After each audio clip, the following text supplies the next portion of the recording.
اعوذ باللہ من الشیطان الرجیم بسم اللہ الرحمن الرحیم الحمدللہ رب العالمین والصلاۃ والسلام علی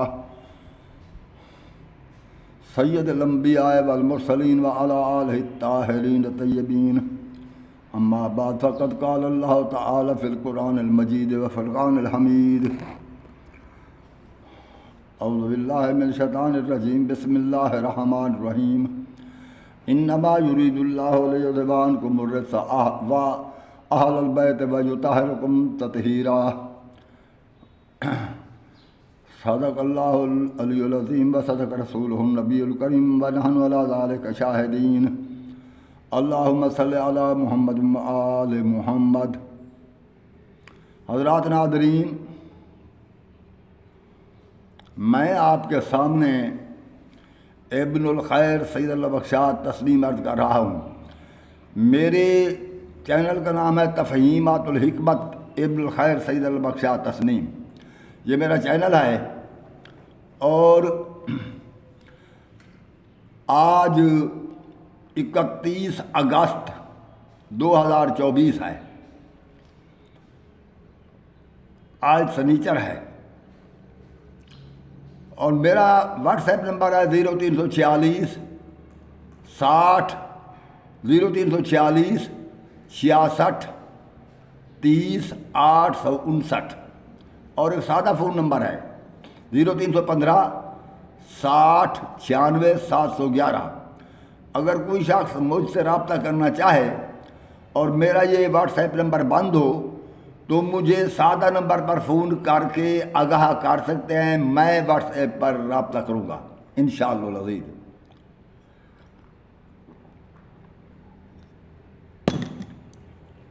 حضرات ناظرین، میں آپ کے لیے دعا گو ہوں کہ اللہ آپ پر اپنی رحمتیں برکتیں اور سلامتی نازل فرمائے، اور اللہ آپ کو خوش رکھے، سلامت رکھے، اللہ ہر دکھ مصیبت سے بچائے، اور اللہ تمام مسلمانوں کو صراط مستقیم پر چلنے اور قائم رہنے کی توفیق عطا فرمائے۔ تو میں یہ عرض کرتا ہوں کہ میں حافظ قرآن نہیں ہوں، نہ میرے پاس کتاب ہے، نہ تاریخ کی اور نہ حدیث کی۔ میں جو کوئی حدیث اگر پڑھتا ہوں تو وہی جو انٹرنیٹ پر مولوی سے سنتا ہوں، اور مجھے یقین ہوتا ہے کہ یہ علماء اہل سنت اس حدیث کو تسلیم کر رہے ہیں اور اسے سچا سمجھ رہے ہیں اور اس پر یقین کرتے ہیں، تو میں بھی وہ حدیث پڑھ دیتا ہوں کیونکہ وہ مسلمہ ہوتی ہے۔ اگر میرے پاس حدیث کی کوئی سند اور نہ ہو اور مجھے یہ اندازہ ہونے لگے کہ شاید ہو سکتا ہے کہ میرے اس حدیث کو موضوعہ سمجھیں، وہ مجھ سے کوئی دلیل طلب کریں، ثبوت طلب کریں کہ حدیث کی ثبوت کیا ہے، تو میں اس کے مقابل قرآن پڑھتا ہوں۔ مجھے علم الرجال میں جانے کی ضرورت نہیں ہے، کیونکہ علم الرجال اتنا یقینی نہیں ہے۔ جس طرح حدیث کے راویوں سے مسٹیک ہو سکتی ہے، تو اسی طرح علم الرجال کے راویوں پر بھی شبہ کیا جا سکتا ہے۔ تو جو قرآن مجید ہے یہ فیصل کتاب ہے، اس کا کوئی انکار نہیں کر سکتا، تو اس لیے میں اپنی ہر بات کی اور حدیث کی دلیل قرآن سے دیتا ہوں۔ ناظرین، آپ یہ سوچ لیں کہ میں جو قرآن پڑھتا ہوں یہ اس انٹرنیٹ کے میدان میں، اس دنیا میں میں واحد شخص ہوں جو نہ میں حدیث لیتا ہوں نہ تاریخ، میں صرف قرآن پڑھتا ہوں اور ہر بات قرآن سے عرض کرتا ہوں۔ تو اس لیے ہاں یہ ہے کہ مجھ سے قرآن پڑھتے ہوئے زبر کی غلطی ہو سکتی ہے، زیر کی یا عطف کی غلطی ہو سکتی ہے، ایسی چھوٹی غلطی ہو سکتی ہے، اور یہ بھی ہو سکتا ہے کہ میں قرأت کے ساتھ نہیں پڑھ سکتا، یہ بھی ہے کہ شاید میں مخارج کے ساتھ بھی نہیں پڑھ سکتا، کیاف اور کاف میں فرق نہ کر سکوں۔ مگر بات یہ ہے، میں آپ کو ناظرین سامعین میں آپ کو صورت بتا دیتا ہوں اور آیت نمبر بتا دیتا ہوں۔ جب آپ قرآن کھول کر دیکھیں گے تو پھر تو کسی قسم کی غلطی نہ ہوگی، تو ترجمہ بھی آپ کے مولوی نے جو کیا ہے وہی پڑھ لینا۔ تو اگر وہ ترجمہ جو میں کروں اور آپ کے مولوی بھی وہی کریں تو پھر یقین کرنا تو آپ کا کام ہے. آپ یقین کریں یا نہ کریں تو اس کے بارے میں کسی کو مجبور تو نہیں کر سکتا. تو میں تو ہمیشہ یہ کوشش کرتا ہوں کہ میں قرآن پڑھوں اور اپنے مسلمان بھائیوں کو سمجھاؤں. بات یہ آج کل تفرقے کا دور ہے. ہر شخص, بہت سے فرقے بن چکے ہیں. یہ فرقے ایسے نہیں بن گئے کہ بس وہ فرقے بن گئے اور ایسے تو نہیں بن گئے. ایسے تو فرقے نہیں بن گئے کہ بس فرقے بن گئے. کیا اللہ اور رسول کو علم نہ تھا؟ ان کو علم تھا یہ فرقے بنیں گے. تو جب ان کو علم تھا تو اس علم کے تحت اللہ نے آخر کوئی انتظام تو کیا ہوگا نا. اللہ تو یہ نہیں چاہتا کہ بندے گمراہ ہو جائیں. جب اللہ چاہتا ہے بندے صراط مستقیم پر رہیں, اور اللہ کو یہ بھی علم تھا کہ یہ تفرقہ پھیلائیں گے, یہ فرقہ بازی کریں گے, تو پھر اللہ کو یہ حق بنتا تھا کہ وہ انتظام کرتا. تو اللہ نے انتظام کیا ہے. تو اللہ نے فرمایا وَلَوْ شَاءَ اللَّهُ. یہ میں جو آپ کے سامنے آیت پڑھ رہا ہوں یہ آیت ہے سورۃ مائدہ کی آیت نمبر 48. اللہ فرما رہے ہیں بسم اللہ الرحمن الرحیم وَلَوْ شَاءَ اللَّهُ لَجَعَلَكُمْ أُمَّةً وَاحِدَةً وَلَكِنْ لِيَبْلُوَكُمْ فِي مَا آتَاكُمْ فَاسْتَبِقُوا الْخَيْرَاتِ. اگر اللہ چاہتا تو تمہیں ایک ہی امت بنا کر رکھتا. یہ قرآن پڑھ رہا ہوں, توجہ سے سنیں. یہاں میرے نقائص نکالنے کی کوشش نہ کریں, یہ نقصان آپ کا ہوگا, کیونکہ میں قرآن سمجھا رہا ہوں. آپ یہ کہیں کہ پڑھ نہیں سکتا, یہ قرأت نہیں ہے اس کی, یہ زبردست کی غلطی ہو گئی. اگر ایسا سوچتے رہیں گے نقصان آپ کا. میں نے آیت بتا دی ہے نا سورۃ مائدہ کی آیت نمبر 48, آپ دیکھ لینا. معانی میں غلط نہیں کرتا, اگر میں غلط معانی کروں وہاں پر آپ معانی دیکھ لینا. وَلَوْ شَاءَ اللَّهُ لَجَعَلَكُمْ أُمَّةً وَاحِدَةً وَلَكِنْ لِيَبْلُوَكُمْ فِي مَا آتَاكُمْ فَاسْتَبِقُوا الْخَيْرَاتِ. اگر اللہ چاہتا تو تمہیں ایک ہی گروہ بنا کر رکھتا, ایک ہی گروہ. مگر اللہ یہ چاہتا تھا کہ جو احکامات دیے ہیں, جو حکم اللہ نے دیے ہیں, وَلَكِنْ لِيَبْلُوَكُمْ فِي مَا آتَاكُمْ, وہ جو اس نے احکامات دیے ہیں, اللہ اس احکامات کے ذریعے اپنے بندوں کی آزمائش کرنا چاہتا تھا. اللہ چاہتا تھا کہ دیکھیں کون ہے جو اپنی خوشی سے میرے احکامات پر عمل کرے. تو اللہ نے کسی کو جبراً ایک بنا کر نہیں رکھا. اس نے احکامات دے دیے اور انسان کو آزاد چھوڑ دیا. اب جاؤ, جو اللہ کی فرما برداری کرے گا تو ان کے لیے اجر عظیم ہے, جو نہیں کرے گا تو جہنم کی آگ ہے. تو اللہ آزمانا چاہتا تھا. وَلَكِنْ لِيَبْلُوَكُمْ فِي مَا آتَاكُمْ. اللہ آزمانا چاہتا تھا کہ جو کچھ احکامات اس نے دیے ہیں فَاسْتَبِقُوا الْخَيْرَاتِ, تو پھر نیکیوں کی طرف جلدی کرو. إِلَى اللَّهِ مَرْجِعُكُمْ فَيُنَبِّئُكُم بِمَا كُنتُمْ تَخْتَلِفُونَ. إِلَى اللَّهِ مَرْجِعُكُم, پھر اللہ کی طرف تم آؤ گے. فَيُنَبِّئُكُم, وہ تمہیں جتلائے گا, وہ تمہیں جتلائے گا. بِمَا كُنتُمْ فِيهِ تَخْتَلِفُونَ, کہ جس بات میں تم اختلاف کرتے تھے. تو اس کا مطلب ہے کہ فرقے بننا تھے. یہ قرآن نے سورۃ مائدہ کی آیت نمبر 48 میں اللہ نے یہ فرما دیا ہے کہ فرقے بننا تھے. تو فرقے آپ دیکھ رہے ہیں بن گئے ہیں. جو ایک بات تو وہ تو تھی پیش گوئی تو ہو چکی, مگر اس پیش گوئی کے علاوہ اب مشاہدہ بھی ہے. یہی جس کو فرقہ کہتے ہیں, گروہ بھی اسی کو کہتے ہیں. گروہ ہماری زبان کا لفظ ہے, اردو کا لفظ ہے, سرائکی کا لفظ ہے, پنجابی میں گروہ استعمال ہوتا ہے, مگر فرقہ عربی زبان کا لفظ ہے, ہماری زبان میں بھی استعمال ہوتا ہے. فرقے بن گئے. تو اللہ نے فرمایا تمہارے فرقے بنے گے.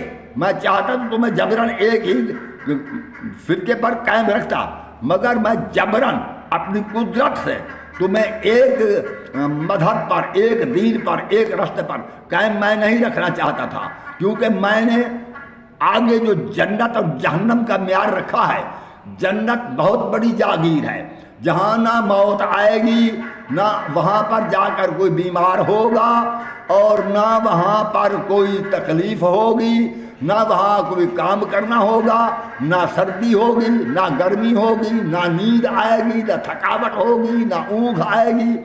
تو ایسی بڑی جاگیر میں بنے بنائے پکے پکائے پھل ملیں گے، اور وہاں پر پرندوں کے گوشت ملیں گے، اور وہاں پر تسنیم آب زنجبیل وغیرہ اور دودھ شیر و شہد کے چشمے ملیں گے۔ اتنی بڑی جاگیر، بہت بڑے شہر ملیں گے، اتنی بڑی جاگیر میں رہیں گے، اور پھر وہاں سے نکلیں گے بھی نہیں، موت بھی نہیں آئے گی، کمزوری بھی نہیں آئے گی، کوئی تکلیف نہ ہوگی۔ اتنا بڑا انعام کس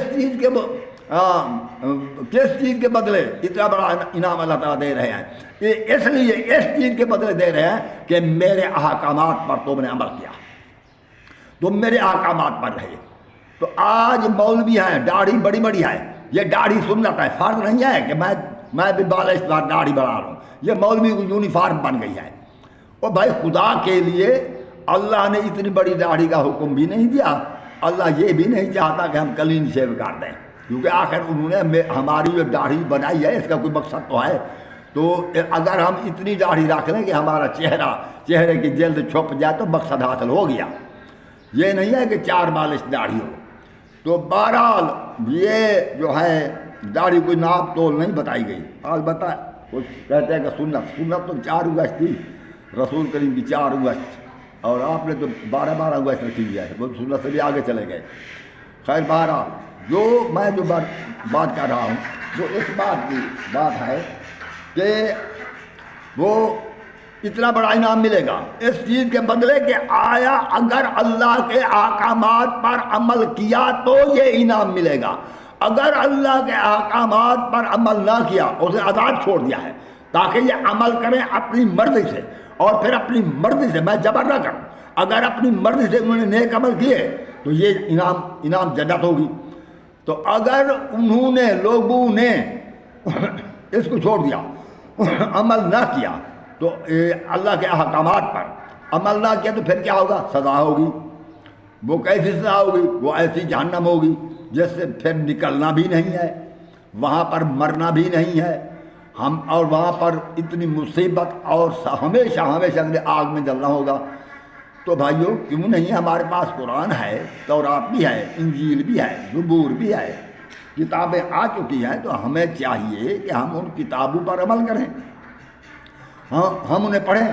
کہتے ہیں انجیل منسوخ ہو گئی، وہ تورات، یار آپ کی مرضی ہے، جو چیز منسوخ ہے اس کو چھوڑ دیں، جو قرآن مجید میں بیان ہے اس کی تفصیل دیکھنے کے لیے انجیل و تورات کو دیکھیں۔ میں یہ نہیں کہہ رہا کہ آپ انجیل تورات پر عمل کریں، اس کو پڑھیں اس کی تفصیل دیکھنے کے لیے، تو وہ تو منسوخ نہیں ہے جو قرآن میں ذکر ہے، تو اس کی تفصیل وہاں ہوگی۔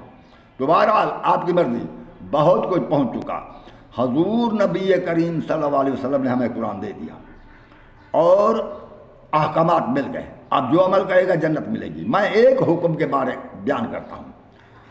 قرآن مجید میں اللہ تعالیٰ نے سورۃ احزاب کی آیت نمبر 33 میں فرمایا ہے، فرمایا بسم اللہ الرحمن الرحیم انما یرید اللہ لیذھب عنکم الرجس اہل البیت ویطہرکم تطہیرا، انما یرید اللہ لیذھب عنکم الرجس اہل البیت ویطہرکم تطہیرا۔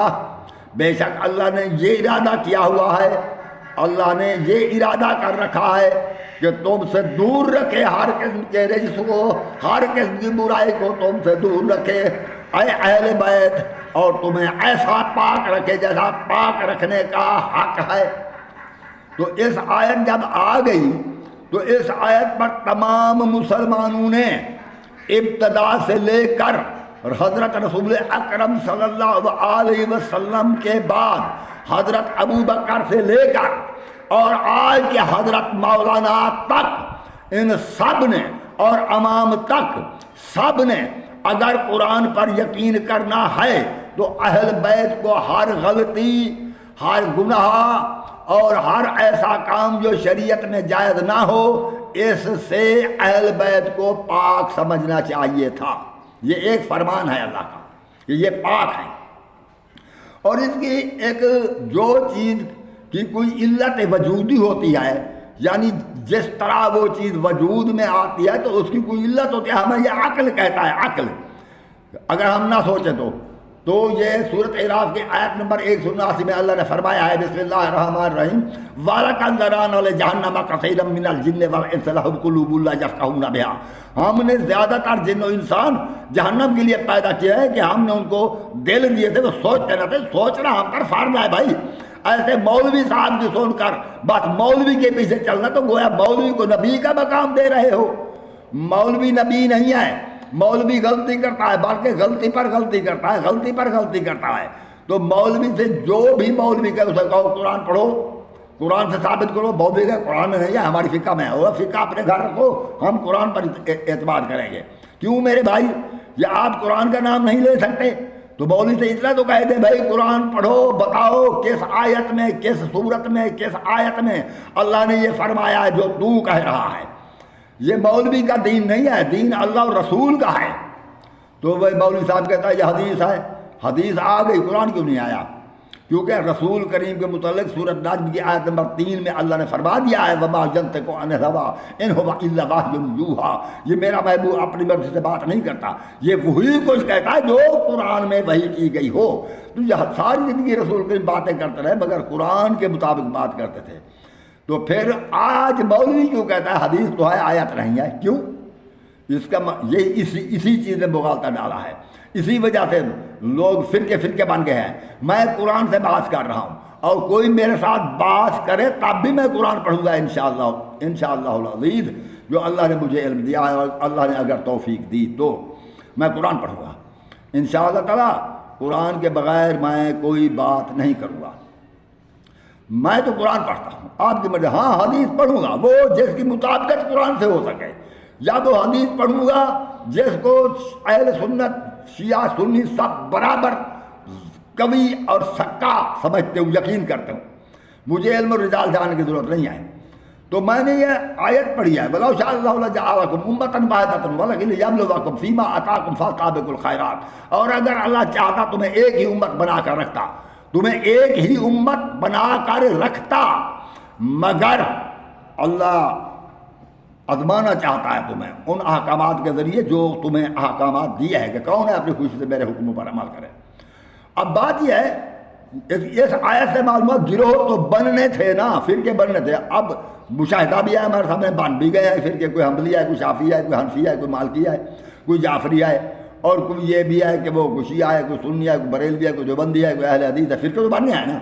تو معلوم ہے قرآن نے سچ فرمایا تھا، اور اس آیت کی تشریح میں حضور نبی کریم صلی اللہ علیہ وآلہ وسلم نے فرمایا ہے سَتَفْتَرِقُ أُمَّتِي ثَلَاثَةً سَبْعِينَ فِرْقَةً كُلُّهُمْ فِي النَّارِ إِلَّا وَاحِدًا، میری امت کا 73 فرقہ بنے گا، سارے جائیں گے جہنم میں سوائے ایک کے۔ تو بھائی اب حدیث کی میں کوئی سند پیش کروں؟ کوئی ضرورت رہتی ہے سند کی؟ یہ حدیث آیت کے مطابق ہے، اس آیت کی تشریح میں ہے حدیث، اور کیا سند پیش کروں؟ قرآن کے علاوہ اللہ کی گواہی کے علاوہ اور کوئی سند ہو سکتی ہے؟ تو میں نے کہا کہ ایک آیت آ چکی کہ اہل بیت پاک ہے، تو مولوی صاحب نے کہا ازواج بھی تو اہل بیت میں ہیں، ازواج بھی تو اہل بیت میں ہیں۔ کیسے آ گیا ازواج اہل بیت میں؟ کیا مولوی شامل کر سکتا ہے یا اللہ شامل کر سکتا ہے؟ اگر اللہ شامل کر سکتا ہے تو اللہ نے شامل نہیں کیا ازواج کو۔ پہلی بات تو یہ ہے کہ اس کی علت وجودی کے علاوہ علت غائی دیکھے۔ علت وجودی تو آیت کی یہ ہے کہ اللہ نے نازل فرمائی محمد مصطفیٰ پر، اور علت غائی اس کی کوئی ضرورت بھی تھی، ضرورت یہ تھی کہ یہ اہل بیت امامت کریں گے، رہنمائی کریں گے، ہدایت کریں گے۔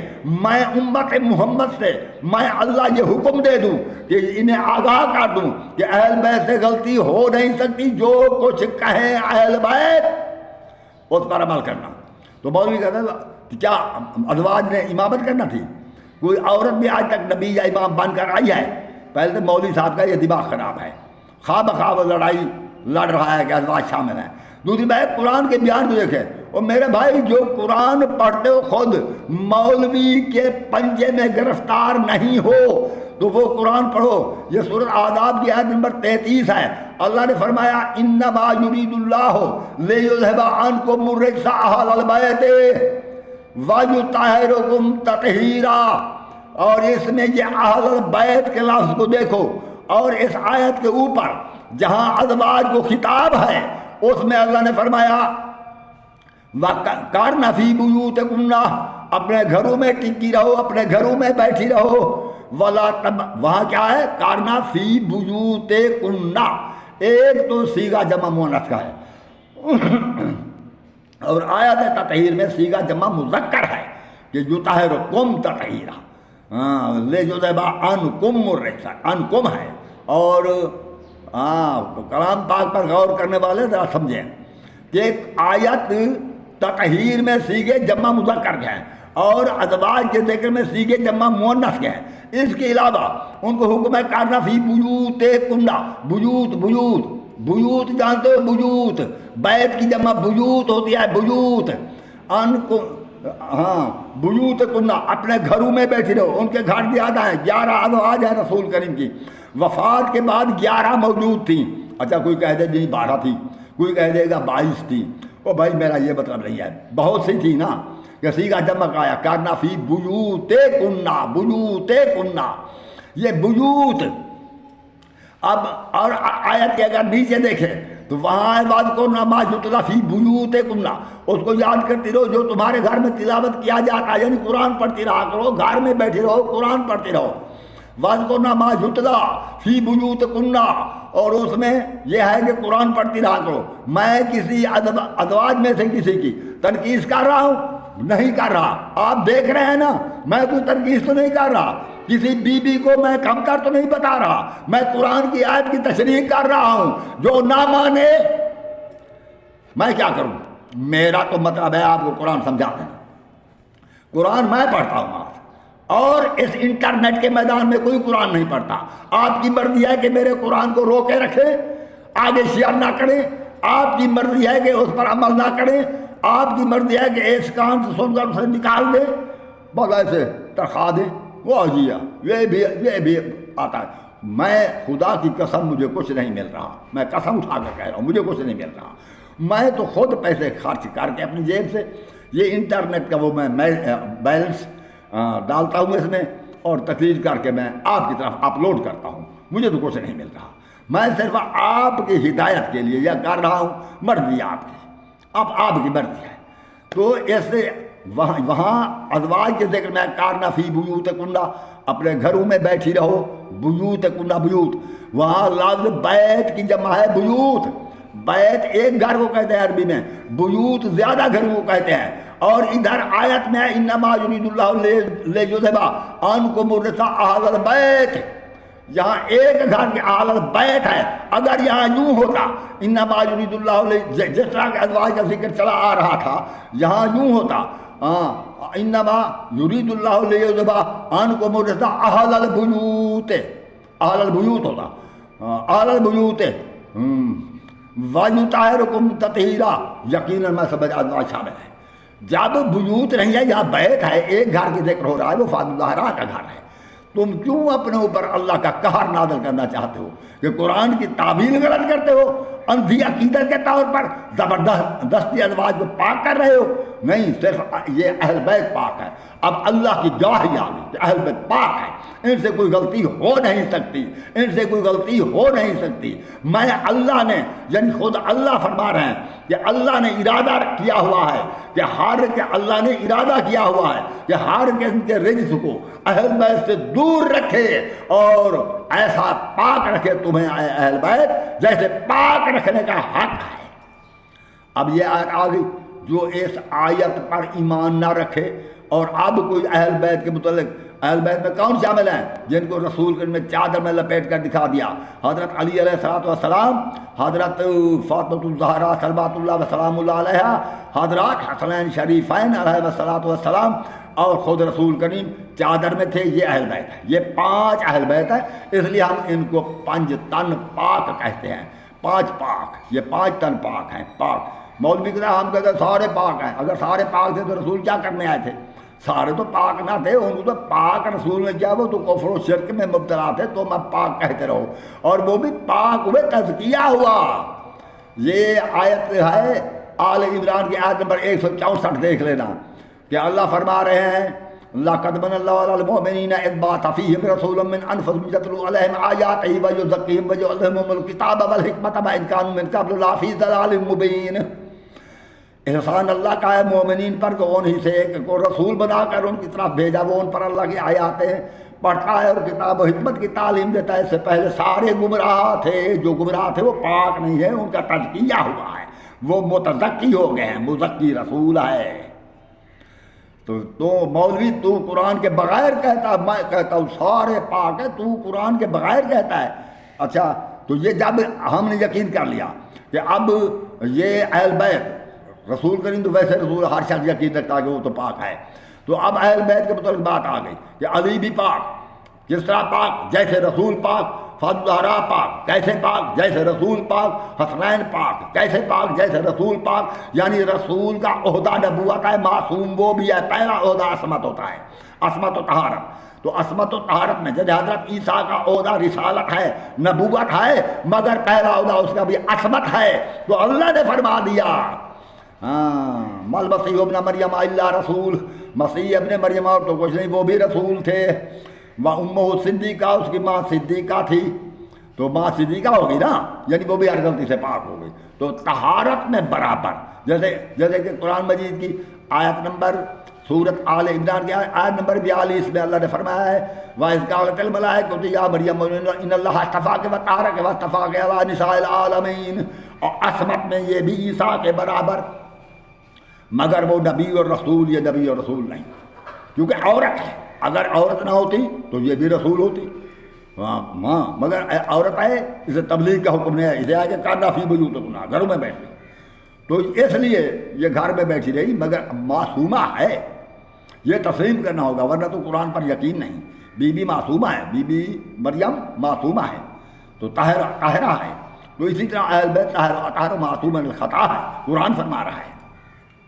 ہمیں یقین کرنا ہوگا، جو کہے کہ بی بی فاطمہ الزہرا سے غلطی ہوئی، وہ میں کسی پر کفر کے فتوے نہیں لگا، آپ خود سوچیں، اللہ نے گواہی دی سے غلطی نہیں ہو سکتی، یہ پاک ہے، طاہر ہے، ریس کے نزدیک آ نہیں سکتا، نہ لالچ کی وجہ سے یہ کوئی غلطی کرتی ہے، نہ غصے میں آ کر یہ کوئی غلطی کرتی ہے، نہ محبت میں آ کر یہ کوئی غلطی کرتی ہے، نہ مامتا کی صورت میں کوئی غلطی کرتی ہے، اس سے غلطی ہو نہیں سکتی۔ یہ کس نے ہمیں گواہی دی؟ اللہ نے۔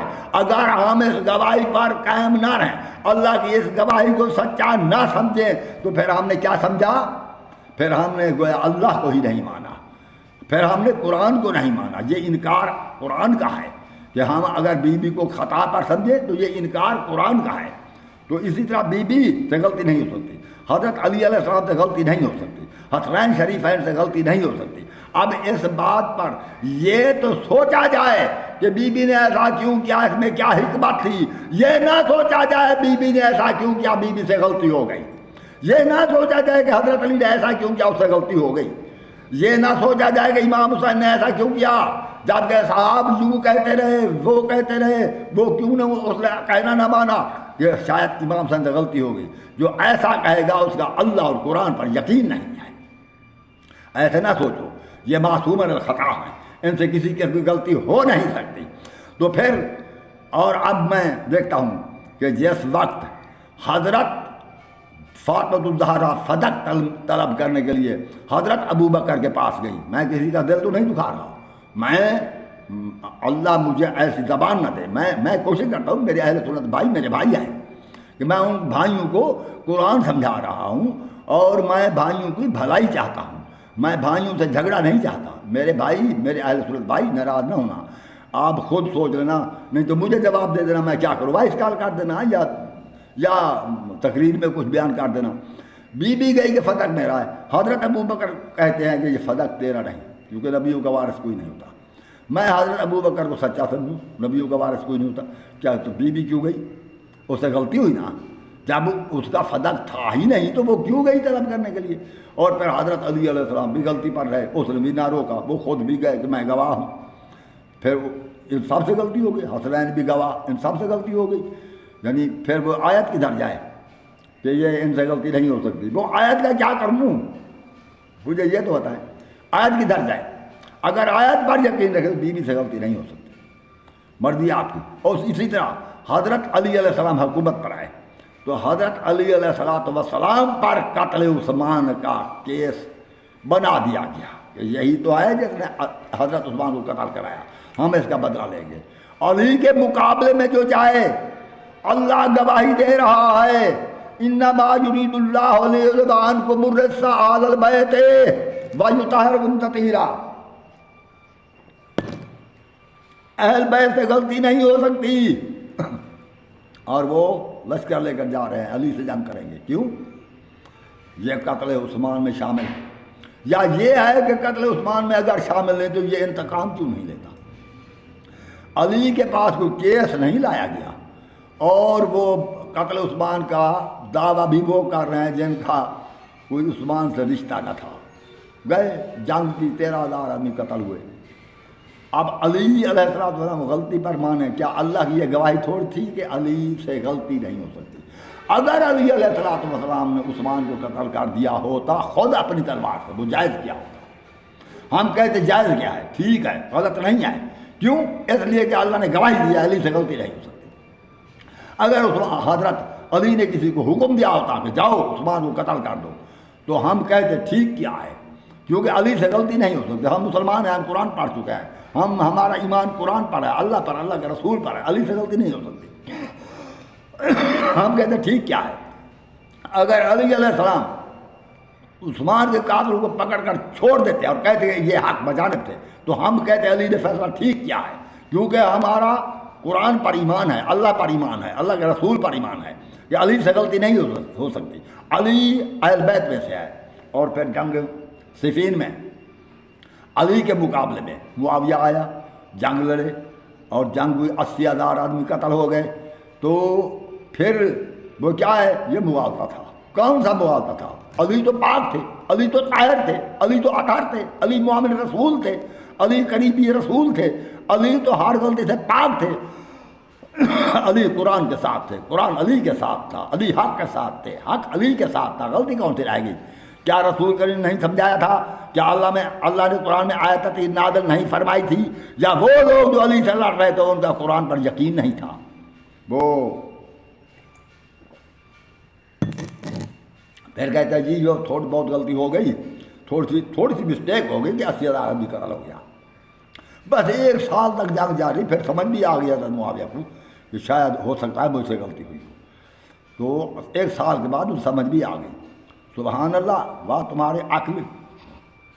اور اسی طرح کبھی کہتے ہیں امام حسن نے صلح کیوں کی، حضرت علی نے جنگ کیوں، جو کچھ امام حسن نے کیا بھائی، کتابیں اٹھا کر اپنے ماتھے میں مارو، کتابوں چھوڑو، قرآن کی طرف آؤ۔ اور میں بتاؤں جنگ جمل اور جنگ صفین میں کون غلطی پر تھا، کون نہ تھا؟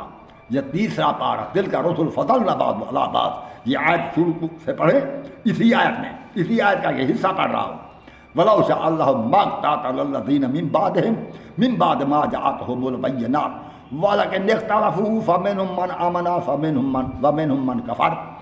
اور اگر اللہ چاہتا تو نبیوں کے بعد لوگ ایک دوسرے کو قتل نہ کرتے، نبیوں کے بعد، یہ قرآن پہلے میں عرض کر چکا ہوں، قرآن کلیات میں ہے، یہ کلیہ بیان کیا جا رہا ہے کہ ہر نبی کے بعد ہر نبی کی امت نے آپس میں اختلاف کیا، لڑے، ایک دوسرے کو قتل کیا۔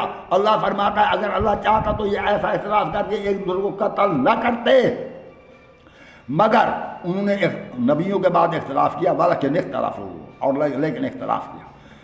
تو پھر اختلاف کی صورت میں فَمِنْهُم مَّنْ آمَنَ، ان میں سے کوئی تو ایمان پڑھا، وَمِنْهُم مَّنْ كَفَرَ، اور کوئی کافر ہو گیا۔ یہ ایسی بات ہے نا، آیت قرآن میں دیکھنا، میں نہ کسی کو ثابت کرتا ہوں نہ ثابت کرنے کا قائل ہوں۔ اللہ ایسا مسلمان پیدا ہی نہ کرے جو تفرقہ ڈالے، مگر مہربانی کرے قرآن طرف توجہ دے، قرآن سمجھیں۔ تو یہ اہل بیت پاک ہے، جہاں فدق بی بی نے طلب کیا، فدق بی بی کا تھا، یہ بغال کے ڈالنے کی کوشش کہ یہ نہ تھا وہ نہ تھا، حضرت حدیث پیش کی، حدیث بھی اگر وصیت کرنا تھی تو رسول کا حق تھا کہ بی بی کو وصیت کرتے کہ فدق تیرا نہیں ہے۔ پھر علی نے فدق کیوں نہ حسنین کو دے دیا، یہ تمہیں کیا علم ہے نہیں دیا؟ ان کے پاس فدق آ گیا، حکومت بھی ان کے پاس تھی، علی اعلان کرتے، اعلان تو نہیں کرنا تھا، حالات ہی ناموافق تھے۔ تو علی علیہ حسنین، حضرت امام حسن علیہ السلام کا لنگر جو چلتا تھا وہ کس سے چلتا تھا؟ بیت المال سے نہیں، بیت المال سے اگر لنگر چلنا ہوتا تو پچھلے خلفاء کا بھی چلتا ہوتا۔ لنگر جو چلتا تھا وہ لنگر تھا، وہی فدق کی آمدن تھی، وہ ان کے پاس تھی، مگر یہ اعلان نہیں ہوا اعلان کر دیتے علی کہ میں فتح دے رہا ہوں، وہ تو فساد پیدا ہو جاتا۔ یہی اسی بات پر جو کچھ علی نے کیا وہ ٹھیک کیا، کیونکہ آیت دیا صدق ٹھیک کیا، نہیں دیا ٹھیک کیا۔ جو علی کرتا ہے وہ ٹھیک کرتا ہے، جو حسن کرتا ہے وہ ٹھیک کرتا ہے، جو حسین کرتا ہے وہ ٹھیک کرتا ہے، جو فاطمہ الزہرا کرتی ہے وہ ٹھیک کرتی ہے۔ ہمارا تو یہ عقیدہ ہے، کیونکہ ہم اپنے طور پر کوئی حضرت علی علیہ السلام سے، حضرت فاطمہ الزہرا یا حضرت صلوات اللہ وسلام اللہ علیہ یا حضرت حسنین علیہ الصلوۃ والسلام سے کوئی رشوت نہیں لیے بیٹھے۔ بھائی میں جس اللہ نے مجھے پیدا کیا اور جس کے سامنے میں موجود ہوں، واللہ اللہ رب العزت کی قسم ہے، میں نہ کسی کے بغض میں یہ بیان دے رہا ہوں، نہ کسی کی محبت میں۔ مجھے اپنی پاک کی بندی کی کوئی پرواہ نہیں ہے۔ میں شیعہ کے خلاف بھی بیان دے چکا ہوں اور اہل سنت کے خلاف بھی بیان دے رہا ہوں۔ میں وہی بیان کرتا ہوں جو قرآن میں ہوتا ہے۔ تو میں نے اب آپ سے یوں سمجھو کہ جنگ جمل، جنگ صفین کا فیصلہ بھی کر دیا، فتح کا فیصلہ بھی کر دیا، اور یہ آیت تطہیر کا فیصلہ بھی ہو گیا۔ میں اسی بات پر اپنی ایس گفتگو کو ختم کرتا ہوں۔ امید ہے کہ میرے اہل سنت اور اہل تشیع حضرات سب پسند فرمائیں گے، اور اس میری تقریر کو آگے شیئر بھی کریں، اور اس کو لائک بھی کیا کریں، سبسکرائب بھی کیا کریں، تاکہ آپ کو قرآن سے واقفیت حاصل ہو۔ کتابوں اور مولویوں کے بحث مباحثہ تو بہت سنتے ہو، جیسے لوگوں کو شوق ہوتا ہے کہ اونٹ کی کشتی دیکھتے ہیں اور پہلوان کو کشتی دیکھتے ہیں، وہ کشتی دیکھنے کا شوق ہے تو مناظرے سنتے رہا کریں۔ اگر کوئی سمجھنے کا شوق ہے تو میری تقریر آپ سب کے لیے ایک راہ ہدایت ہے۔ السلام علیکم ورحمۃ اللہ۔